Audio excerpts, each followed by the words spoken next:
Media भाइयों का बहुत बहुत शुक्रिया, आप बड़े शॉर्ट नोटिस पे आए क्योंकि मुद्दा ही इतना इमरजेंसी वाला था कि आपको बुलाना पड़ा। एक, अगर आपको कल याद हो, कल ईडी ने, एनफोर्समेंट डायरेक्टरेट ने, जो फॉर्मर चीफ मिनिस्टर थे और वाइस प्रेसिडेंट नेशनल कॉन्फ्रेंस के उमर अब्दुल्ला को कल ईडी ने काफी देर ग्रिल किया। और केस क्या है? Miss appropriation of funds. एक तो एज चीफ मिनिस्टर और जो जेके बैंक में इनने घोटाले किए उस पर आज एक तो ये।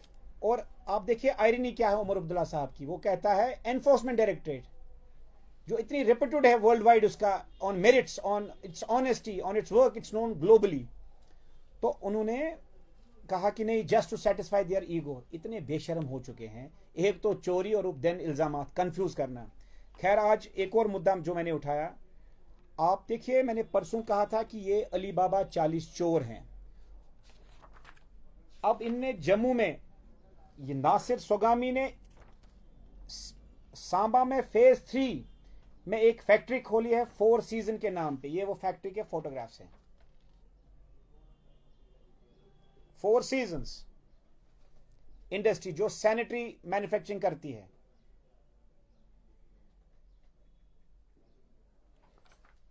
और अजीब देखो कि इनको सिर्फ 8 साल हो गए बिना हुकूमत के असेंबली में, बाकी 2-3 के एमपीज हैं। अब क्या किया है, ये जो फैक्ट्री चल रही है, फैक्ट्री चलने के लिए पावर कनेक्शन चाहिए, पावर कनेक्शन नहीं लिया है। क्या किया है, एक नेब जो एक और यूनिट जो 300 फीट आगे है, कमल वारिकू जी का, एक कश्मीरी पंडित का, उससे बिना बताए 300 वॉट के 3000 वॉट का कनेक्शन, बिना उसके ट्रांसफॉर्मर, बिना हिज नॉलेज, उससे ट्रांसफॉर्मर से लेके अंडरग्राउंड लेके उसको यूज कर रहे हैं। आप देखो कैसे गिर गए हैं। इसका प्रूफ मैं आपको एक वीडियो दिखाता हूं जो कमल वारिकू ने मुझे खुद भेजा, और मैंने कल एसएसपी जो वहां है अभिषेक जी सांबा में, उनसे मैंने बात की और इसका एफआईआर कटने वाला है। ये देखिए, वो वीडियो भी मैं आपको पहले दिखाता हूं, देख लीजिए। एक सेकेंड, ये सिर्फ 8 साल हो गए बिना हुकूमत के, अब लोगों की चोरियां कर रहे हैं। देखिए, एक सेकेंड,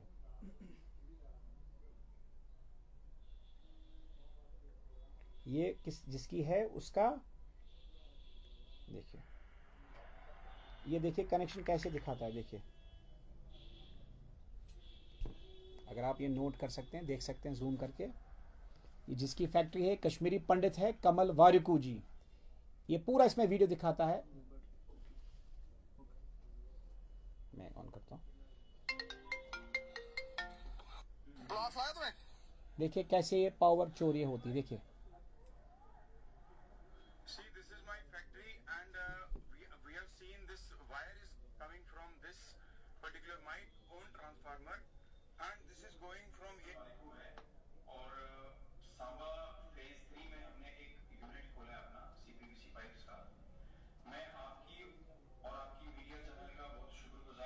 मैं आपको ये पूरा दिखाता हूँ।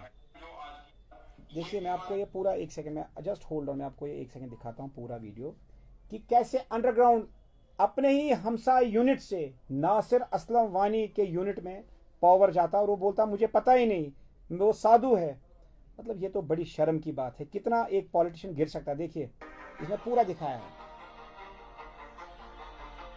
देख सकते हैं कैसे तारे अंडरग्राउंड बिछा के चोरी करते हैं ये लोग। Home minister of state of Jammu and Kashmir and right hand of Omar Abdullah and Farooq Abdullah, Nasir Aslam Wani.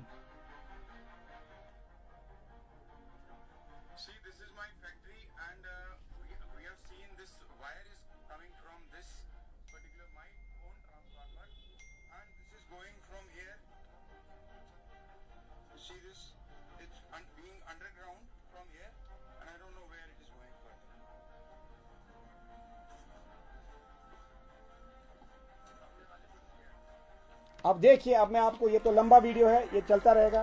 अब नासिर सोगामी और जो वारिकू जी हैं, वारिकू जी ने नासिर सोगामी को कांटेक्ट किया। भाई साहब अब ये क्या कर रहे हैं, सुनिए ये conversation. Sandeep ji, I have already given this. ये नासिर असलमानी का ऑडियो सुनिए आप, जो उसने शेयर किया है मेरे साथ। क्या कहता है इसमें ये, सिर भाई। जी सुनिए, ये नासिर सोगामी की खुद की आवाज। हेलो हेलो जी, मैं कमल बोल रहा हूँ भाई साहब। आपने बात की उनसे, वो कंट्रैक्टर से? हाँ जी हाँ जी, खुद नासिर की आवाज। आए नहीं सर, अभी तक नहीं आया। और ये आप देखो नासिर भाई, मैंने पीडीडी डिपार्टमेंट में भी बात की है। It is happening. आपकी फैक्ट्री का काम कब से शुरू हुआ था लगभग? खुद मानता है मेरी फैक्ट्री है। फैब्रिकेशन का तो 15-20 दिन से हुआ। नहीं, फैब्रिकेशन छोड़िए ना सर, वो तो खाना भी बना रहे हैं अंदर हीटर पे। इस पे फैब्रिकेशन ही थोड़ी, आपके जो अंदर लेबर है। हमारा कैमरा, मैंने कैमरा ऑन किया, सारी डिटेल्स पता चल जाती हैं। 6 कैमरा लगे मेरे। अब बोलता है मेरी माँ बीमार है, होगा वी विल डेफिनेटली कम। चोरी का कंपनसेशन देगा।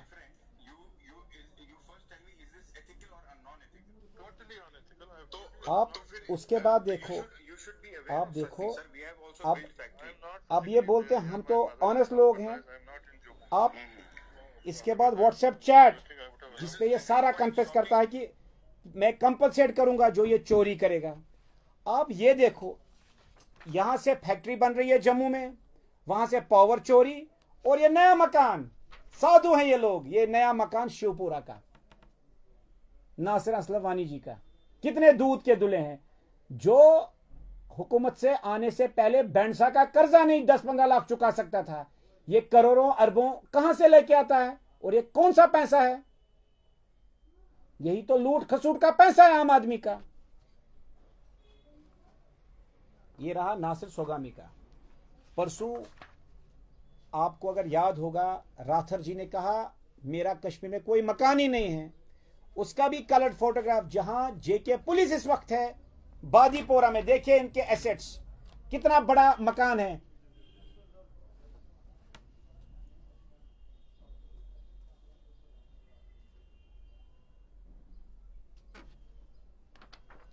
अब उन्हीं का जो उन्हें एफिडेविट देना होता है, जब किसी को एमएलए बनना होता है उसको एक एफिडेविट देना होता है अपने एसेट्स प्रॉपर्टीज का।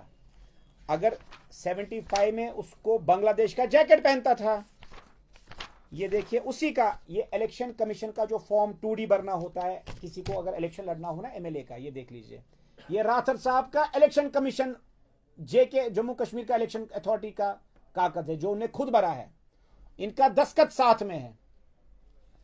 कन्फेस देखो क्या करता है, प्रॉपर्टीज इसकी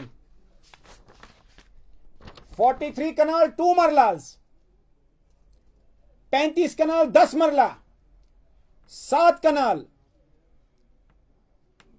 1 कनाल 2 मरला, 2 कनाल, 1 कनाल 5 मरला, 1 कनाल 8 मरला, 21 कनाल 9 मरले, 15 कनाल 14 मरले, 1 कनाल 2 मरले, 2 कनाल,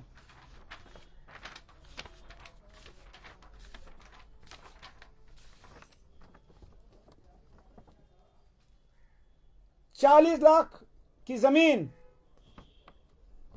अपना मकान दालीपोरा नागम, जो कहता मेरा मकान ही नहीं, जो मैंने परसों नागम में कहा 20 से 21 कनाल। A house constructed on a plot land at Trikuta Nagar, जिसकी कीमत देखो कितना बेवकूफ समझता है इलेक्शन कमीशन को। त्रिकुटा नगर में 1 मरला जमीन है 20 लाख रुपए का, ठीक। आप देखो बोलता है टोटल मकान 8 लाख रुपए का है, उसको बोलो मैं 50 लाख देता हूं मकान बेचो। देखो इन्हीं के कागज, कितना बड़ा चट्टा बताऊं।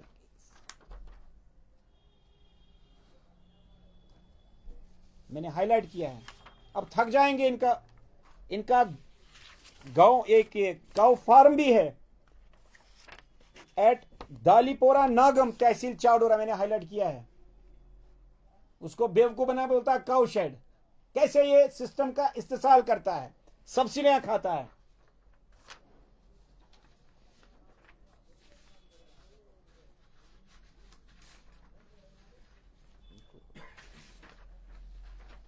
एक सेकंड, एक और है,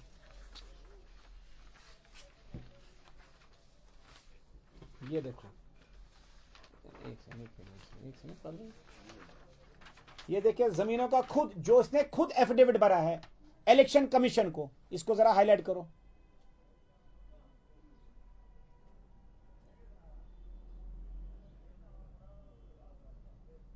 ये तो जो खुद राथर साहब मानता है मेरे नाम है, फिर उसके बेटे की अमेरिका में प्रॉपर्टीज, दुबई में प्रॉपर्टीज, बेनामी, सुभाष डबलोरिया के साथ। और अजीब बात, एक और मुझे ऑडियो आया चीफ जनरल मैनेजर एसएफसी का, वो मैंने कल परसों सीबीआई को दे दिया, और एक मैनेजर एसएफसी का कि बेनामी गाड़ियां शेड्यूल कास्ट के लिए, शेड्यूल ट्राइब के लिए स्पेशल फंड आता था, उनको गाड़ियां, बसों के लिए, ट्रक्स के लिए, वो फंड बेनामी नाम पे सुभाष डबलोरिया उनका लेता था लोन, और वो बेसिकली राथर था बिहाइंड द गेम।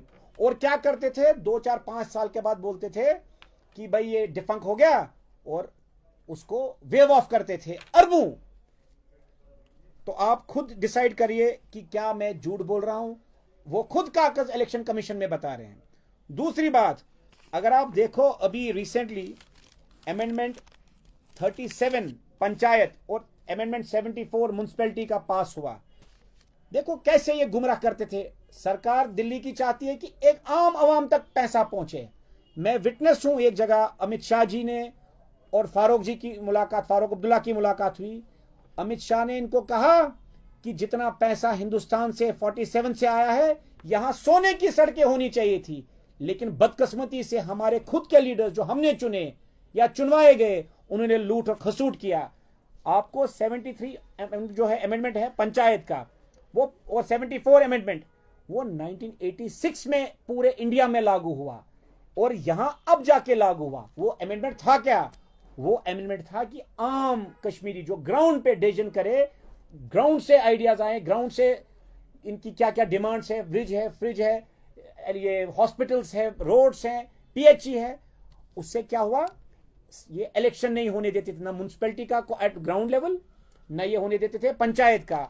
और आपको जान के खुशी होगी, आज एक आम पंचायत को, आम सरपंच को 23 लाख रुपए तो ऐसे ही मिलते हैं अपने इलाके के खर्चे के लिए, और बाकी अदर ग्रांट्स को जब मिलाया जाए, एक आम सरपंच को 3 करोड़ मिलते हैं साल के लिए। तो और बाकी म्युनिसिपैलिटी का जो भी इलेक्शन पूरे करवाया, उसमें जो अमेंडमेंट से ये पीडब्ल्यूडी, स्कूल, पीएचई, बाकी जो बेसिक हॉस्पिटल्स किनके अंडर आए, म्युनिसिपैलिटी के अंडर आते, क्योंकि ये क्या करते थे, चीफ मिनिस्टर, एमएलए, मिनिस्टर्स ये बंदर बांट करके पैसा खाते थे। और ये ग्रास रूट लेवल जो आम कश्मीरी बेचारा सता हुआ बेसिक काम चाहता था, मैं कोई हॉस्पिटल का कोई मुझे डिमांड है, किसी को गली की डिमांड है, किसी को लाइट की डिमांड है, छोटी छोटी चीजों के लिए तरसते आते थे। तो आप खुद डिसाइड करो कि या कश्मीरियों के दोस्त हैं या दुश्मन हैं। आज इनको देखो कि शर्म भी नहीं आती है। उमर साहब को ईडी ने मनी लॉन्ड्रिंग हो गया, पैसा यहां से इसने लॉन्डर किया कहीं और अब्रॉड में, जो मैंने बार बार कहा 40 फ्लैट्स अपार्टमेंट सिर्फ दुबई में। तो इनका क्या बनेगा, आप खुद डिसाइड करें। साहब, मैं जानना चाहता हूँ आपसे कि एक तो जो आपका मोटिव है आज इस प्रेस कॉन्फ्रेंस का, मुझे वो बताएं, और दूसरा why against only national conference, why आप पॉलिटिक्स में क्यों जा रहे हैं, पॉलिटिकल लीडर्स को टारगेट क्यों, इसका क्या रीजन? देखिए, नेशनल कॉन्फ्रेंस मैंने परसों पीडीपी की बात की, मैं ग्रेजुअली, देखो ये इतना बड़ा जो सबसे बड़ी जमात, उमर अब्दुल्ला एक बार कहता था अगर पोल को भी खड़ा करेंगे वो भी जीत जाएगा। तो सबसे ये हम पिलर था, पिलर को गिराना सबसे मुश्किल होता है और उसी में ज्यादा टाइम लगता है। बाकी तो छोटे छोटे तो हम गिरा लेंगे, लेकिन जिस पार्टी ने इस्तेसाल किया, यहां आतंकवाद लाया, तो ये मेरा इखलाकी, स्पिरिचुअल और मजहबी फर्ज है कि पहले इन लोगों को पकड़ें जिन्होंने टैक्टफुली कश्मीरियों को इस्तेसाल किया, जबकि दिल्ली ने सब कुछ भेजा था लेकिन इन तक नहीं पहुंचता था। इनको इस्तेसाल किया, इनको गुमराह किया, मजबूर किया गन उठाने पे, मजबूर किया पत्थरबाजी करने पे। तो इनका चेहरा एक्सपोज करना बड़ा इंपॉर्टेंट है। तो अभी तो शुरुआत है, अभी तो लंबी गेम है। अभी तो आप देखो 10 दिन में तो चौथी प्रेस कॉन्फ्रेंस है। अभी ये लंबा सिलसिला है। जब तक हिंदुस्तान के प्रधानमंत्री इसका संज्ञान नहीं लेंगे, और मैं बड़ा खुश हूं जो सीबीआई को कल, सीबीआई ईडी ने कल उमर अब्दुल्ला को, जो बना था Mughal of Jammu and Kashmir politics, उनको बुलाया, उनकी औकात बताई और उनको एक्सपोज किया। एक और बात, जब हमने परसों राथर साहब के पेपर्स दिए सीबीआई को, राथर और उनकी फैमिली के, एक बड़ी ऑब्जर्वेशन एंटी करप्शन ब्यूरो की आई कि इन्होंने अब ये जो पैसा था अब्रॉड और इंडिया में प्रॉपर्टीज, इमूवेबल और मूवेबल प्रॉपर्टीज में इन्वेस्ट किया, सुपर लग्जरी वॉचेस, एम्प्लॉयज की सैलरी, ये ऑन रिकॉर्ड है। अगर हम गलत हैं तो एंटी करप्शन ब्यूरो तो गलत नहीं हो सकता, वो तो एक बड़ा सिस्टमेटिक इदारा है। ईडी, एनफोर्समेंट डायरेक्टरेट, जो एक पूरा ऑर्गेनाइज्ड एक डिपार्टमेंट है, वहां ऐसा नहीं होता कि किसी की मर्जी पे उसको किसी को बुलाया जाए। जब कंप्लीट प्रूफ्स हो, एट टॉप लेवल वो सेटिस्फाई होते हैं, तब जाके ये चीजें होती हैं। तो इसलिए आप थोड़ा सा धैर्य रखिए, एक एक को बेनकाब करूंगा। अभी तो पॉलिटिकल पार्टीज को, फिर जुडिशरी को, पुलिस को, एडमिनिस्ट्रेशन को, और जो एक और माफिया, यहां लैंड माफिया है जिसमें बड़े होटेलियर्स हैं, बड़े लोगों ने कश्मीरी पंडितों की जमीनें खाई हैं मिलके, मिनिस्टर्स ने, बिहाइंड द सीन बड़े होटेलियर्स हैं, चुन चुन के पकड़ूंगा। थोड़ा सब्र करो, थोड़ा सा। सर आपने एक इम्पोर्टेंट बात कही, मुझे ये बताइए कि आपका मानना है कि अगर पॉलिटिशियंस ने अपने वक्त पे जो उनको सरकार की तरफ से पैसा आता था, अगर उन्होंने वो यूटिलाइज किया होता कश्मीर में, तो हो सकता है कि जो मिलिटेंसी इस टाइम पे है ये कहीं भी नहीं होती। देखो, कोई गन क्यों उठाता है? अभी मुझे हैरानी हुई कि ड्राइविंग लाइसेंस किसी की या किसी का राशन कार्ड पे फोटो पे जॉब मिलते थे एसएफसी में या बाकी इदारे जेके बैंक में, और जो PhD doctor, post graduate doctors, MPhil, MCom, उनको बेकार रखा। मैं आपके माध्यम के थ्रू फिर आपको रिक्वेस्ट करता हूं, जिस किसी के पास भी प्रूफ्स हैं बट जेन्युइन, जातियात नहीं, कोई सताया हुआ है सिस्टम से, मेरा नंबर फिर नोट करो, 9419192224। मैं फिर रिपीट करता हूं, 9419192224। किसी ने भी सिस्टम को सताया हुआ है, चाहे पॉलिटिशियन हो, ब्यूरोक्रेसी हो, जुडिशरी हो, माफिया हो, कोई भी हो रैकेट, आप सिर्फ मुझे कांटेक्ट करिए और मुझे प्रूफ दीजिए, आपका जंग मैं लड़ूंगा। तो मैं आपकी बात आपसे जानना चाहता हूँ कि दो चीजें हैं, क्या आपको डर नहीं लगता क्योंकि आप उस इनिशिएटिव के पीछे लगे हैं जो एक काफी लंबे चौड़े वक्त से चल रहा है? देखो, तो ये बात, दूसरा ये कि क्योंकि अभी एसीबी भी आ गया इसमें, अभी ईडी भी आ गया, तो अभी आपको क्या लगता है कि कहां तक उम्मीदें जाने वाली है? और 19 तारीख भी नजदीक आने वाली है, जो आपका फर्स्ट इनिशिएटिव था कश्मीरी पंडित्स को लेकर, ये 2 पॉइंट कश्मीरी पंडित्स को लेकर, और कश्मीरी जो आम कश्मीरी कमीशन बनाया जाए। जी। देखो, उम्मीदें बढ़ रही हैं, ये बात जरूर है। जब आप बड़े ऐसे जो शार्क्स हैं इनके साथ लड़ेंगे, बड़ी चीजें होंगी, लेकिन हम तैयार हैं। आपको मैंने बार बार बता दिया था 8 नवंबर को कि ये मेरी नई जिंदगी है। जो मुझ पे कातिलाना हमला हुआ और उसमें मैं बच गया, अब क्योंकि अगर बचा और उसमें मेरा भाई शहीद हो गया, तो मुझे यह समझना चाहिए कि अल्लाह ताला ने मुझे एक और मौका दिया सुधरने का। अगर प्राणी कोई गलती मुझसे हुई है, मैं अल्लाह ताला से और आप सबसे माफी मांगता हूं, लेकिन जो नई जिंदगी है वो कश्मीरियों के नाम, उनकी खिदमत करने के नाम, और जो मजलूम सताया गया उसके लिए मैंने अर्पण कर दी है। बस आप ये लेके चलो, अब सिर्फ वक्त बताएगा क्या मैं सही बोल रहा हूं या मैं झूठ बोल रहा हूं। It's just a matter of time. Pandits के बारे में मेरी बात हुई आपसे 19 तारीख को। हाँ, दूसरी बात, जो यहाँ काफी एलिगेशंस थी कि यहाँ मैसेकर्स किए गए, पंडित भाई बरादरान भी कहते हैं, और जो मुसलमान, नेशनलिस्ट मुसलमान या नेशनलिस्ट हिंदू कहता है कि यहाँ मैसेकर्स किए गए। मैंने सिर्फ सरकार को 3 डिमांड्स बोली थी। एक, बिट्टा कराटे का इनिशिएट किया जाए, वो हो गया है। उसके बाद जो करप्ट सिस्टम में है, जो इंटरनेशनल एलिमेंट सिस्टम में घुसे हैं, चाहे पुलिस में है, बाकी सिस्टम में है, उनको टर्मिनेट किया जाए। वो दोनों चीजें हो गई हैं, वो हो रही हैं। एक तो हो गया, दूसरा 10 अभी टीचर्स और पुलिस वालों को टर्मिनेट किया गया। अब बची मेरी आखिरी डिमांड, जिसपे मैंने कहा अगर नहीं होगा तो मैं भूख हड़ताल पे जाऊंगा, और अगर मुझे ज्यादा मजबूर किया को तो 30 अप्रैल 2:30 बजे प्रेस कॉलोनी में मैं आत्मदाह करूंगा। उस पर there is no change till my demand is not met. वो मैंने ये कही कि कमीशन फौरन बनाइए, फैक्ट फाइंडिंग कमीशन। हमने तो नेशनल बात की, अगर किसी सरकार पे इल्जामात लगते हैं उनको नकाब करो। बेनकाब करना मेरा इखलाकी फर्ज है और आप सबका साथ चाहिए, और मुझे पूरा यकीन है 20 तारीख से पहले ऐसा होगा।